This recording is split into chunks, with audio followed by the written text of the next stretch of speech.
नमस्कार सभी को। आप सभी का आपके अपने इस YouTube चैनल पर हार्दिक स्वागत है। आज हम हिंदी साहित्य में काव्य शास्त्र से संबंधित टॉपिक आपके सामने प्रस्तुत करने जा रहे हैं। तो शुरू करते हैं। काव्य शास्त्र। काव्य क्या होता है? काव्य का संधि विच्छेद करें तो ये कवि धन ये, कवि धन ये से काव्य बनता है और काव्य का अर्थ होता है कवि का भाव। साहित्य के सैद्धांतिक स्वरूप का आलोचनात्मक रूप काव्य शास्त्र कहलाता है। ये काव्य शास्त्र की परिभाषा है। आचार्य भरत मुनि जो नाट्य शास्त्र के संपादक हैं ने ईसा से 1-2 सदी पूर्व या पहली दूसरी सदी से काव्य शास्त्र के लेखन की शुरुआत मानी है। काव्य लेखन की शुरुआत सबसे पहले किसने मानी है?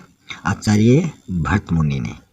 भामह जिन्होंने काव्य अलंकार की रचना की है, उन्होंने काव्य शास्त्र की रचना 6ठी सदी से मानी है। दंडी जिनका काव्य ग्रंथ है काव्यादर्श, उन्होंने 7वीं सदी मानी है और उन्होंने परिभाषा दी है काव्य शोभा कारण धर्मान अलंकार प्रत्यक्षते। तो ये इनके द्वारा काव्य की परिभाषा दी गई है। वामन द्वारा रचित ग्रंथ है काव्यालंकार सूत्रवर्ती। इसमें उन्होंने 8वीं सदी से काव्य शास्त्र की शुरुआत मानी है और उन्होंने रीति को काव्य की आत्मा बताया है कि जो काव्य की आत्मा है वो क्या है? रीति है। विश्वनाथ जो साहित्य दर्पण के रचयिता हैं, उन्होंने काव्य शास्त्र की शुरुआत 14वीं सदी से मानी है और उन्होंने क्या कहा है कि रस को काव्य की आत्मा उनके द्वारा बताया गया है। रस को काव्य की आत्मा किसने बताया है? विश्वनाथ ने। पंडित राज जगन्नाथ, इनका ग्रंथ है रस गंगाधर। इसमें इन्होंने 17वीं सदी से काव्य शास्त्र की शुरुआत मानी है और इन्होंने कहा है रसौ वै सौ। इन्होंने ये काव्य की परिभाषा दी है। फिर आगे है काव्य संप्रदाय व उनके प्रवर्तक दे रखे हैं। जो रस संप्रदाय है, इस संप्रदाय के प्रवर्तक हैं भरत मुनि। अलंकार संप्रदाय के प्रवर्तक हैं आचार्य भामह। रीति या गुण संप्रदाय के प्रवर्तक हैं वामन। वामन ने शब्द व अर्थ इन दोनों गुणों को 10-10 माना है कि 10 तो शब्द गुण होते हैं, 10 ही अर्थ गुण होते हैं। ध्वनि संप्रदाय के प्रवर्तक हैं आनंद वर्धन। आनंद वर्धन ने ध्वनि के 3 रूप स्वीकार किए हैं, वस्तु, अलंकार और रस। वक्रोक्ति संप्रदाय के प्रवर्तक हैं आचार्य कुंतक। औचित्य संप्रदाय के प्रवर्तक हैं क्षेमेंद्र। फिर आगे आती है काव्य रीति। काव्य रीति क्या होती है? रीति का सामान्य अर्थ होता है मार्ग, ढंग, प्रकार, तरीका, गति और कोशगत अर्थ जो है वो है पद्धति। तो पद्धति काव्य रीति का कोशगत अर्थ है और सामान्य अर्थ है मार्ग, प्रकार, तरीका, गति, ढंग। कोशगत अर्थ में ही शैली प्रणाली भी काव्य रीति को कहा गया है। किसी कवि द्वारा साहित्यिक क्षेत्र में प्रयुक्त विशिष्ट लेखन शैली को ही रीति कहा जाता है। तो ये रीति की परिभाषा है कि किसी कवि के द्वारा साहित्य के क्षेत्र में जो विशिष्ट लेखन शैली प्रयुक्त की जाती है वो रीति कहलाती है। आचार्य वामन ने हिंदी संस्कृत में 3 रीतियाँ बताई हैं। वो कौन कौन सी हैं? वैदर्भी रीति, गौड़ी रीति, पांचाली रीति। और आचार्य कुंतक ने रीति को मार्ग बताया है। उन्होंने रीति नाम ना देकर मार्ग नाम दिया है। तो ये काव्य मार्ग हो गया। तो आचार्य कुंतक ने 3 काव्य मार्ग बताए हैं, सुकुमार मार्ग, विचित्र मार्ग और मध्यम मार्ग। आचार्य मम्मट ने रीति को वृत्ति कहा है। उन्होंने रीति के स्थान पर वर्ती शब्द का प्रयोग किया है और उन्होंने 3 वर्तियाँ मानी है, उपनागरिकावर्ती, परुषावर्ती और कोमलावर्ती।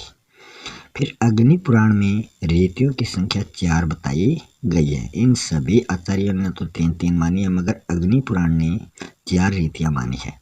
वैदर्भी रीति जो महाराष्ट्र से संबंधित है, गौड़ी रीति ये बिहार से संबंधित है, पांचाली रीति जो है ये उत्तर प्रदेश से संबंधित है, लाठी जो चौथी रीति मानी है ये गुजरात से संबंधित है। आचार्य विश्वनाथ ने भी अग्नि पुराण की इन रीतियों का समर्थन किया है और इन्होंने भी 4 रीतियां ही मानी है। अब सभी रीतियों के बारे में हम चर्चा कर लेते हैं। सबसे पहली है वैदर्भी रीति। इसको वामन ने वैदर्भी रीति, कुंतक ने इसको सुकुमार मार्ग और मम्मट ने इसको उपनागरिकावर्ती कहा है। आचार्य दंडी ने इसमें 10 गुणों का समावेश किया है। किस रीति में? वैदर्भी रीति में। करुण, श्रृंगार व शांत रसों में इस रीति का प्रयोग किया जाता है। जैसे उदाहरण है, सिखा दो न है मधुप कुमारी, मुझको भी अपने मीठे गान। तो इसमें श्रृंगार रस का प्रयोग किया गया है। तो ये कौन सी रीति है? वैदर्भी रीति है। फिर दूसरी है गौड़ी रीति। इसमें क्या होता है? इसमें समासिक पद द्वित्व वर्ण या फिर संयुक्त वर्ण या फिर मूर्धन्य वर्ण का बाहुल्य होता है। मूर्धन्य वर्ण होते हैं ट वर्ग वाले, ट, ठ, ड, ढ, ण। संयुक्त वर्ण वो होते हैं क्ष, त्र, गे और श्र। द्वित्व व्यंजन वो होते हैं जो 2 व्यंजन एक साथ प्रयुक्त होते हैं। गौड़ी रीति में वीर, रौद्र, भयानक इन तीनों रसों का प्रयोग इसमें किया जाता है। ये रीति उत्साह को जागृत करती है। जैसे इसका उदाहरण है, हिमाद्री तुंग श्रृंग से प्रबुद्ध शुद्ध भारती। तो हिमाद्री में द के र लगा है, तो यह द्वित्व व्यंजन है। श्रृंग में ये संयुक्त वर्ण है। तो इस आधार पर ये कौन सी रीति है? गौड़ी रीति है, जो गौड़ प्रदेश बिहार में प्रचलित है। तीसरी है पांचाली रीति, जिसको कुंतक ने मध्यम मार्ग बताया है और मम्मट ने कोमलावर्ती मानी है। यह है वैदर्भी व गौड़ी रीति के मध्य की मानी जाती है, इसलिए इसको मध्यम मार्ग कहा है। इसमें शब्द व अर्थ का अद्भुत समन्वय पाया जाता है। इसमें क्या होता है? अनुस्वार युक्त व कोमलकांत पदावली का प्रयोग इसमें देखने को मिलता है। हास्य व अद्भुत जैसे रसों का प्रयोग इसमें किया जाता है।